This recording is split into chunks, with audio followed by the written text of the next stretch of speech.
Hi friends, this video shows how to turn on or off Samsung keyboard sound. Please don't forget to subscribe this channel. Please like and share the video. Go to settings, tap on the settings app icon. Go to sounds and vibration. Go to system sound. Under system sound we can see Samsung keyboard.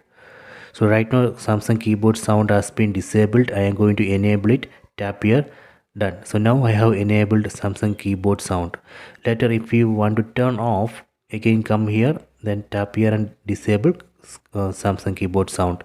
This way we can turn on or off Samsung keyboard sound. Similarly, we can turn on or off screen lock and unlock sound, charging sound, dialing keypad sound.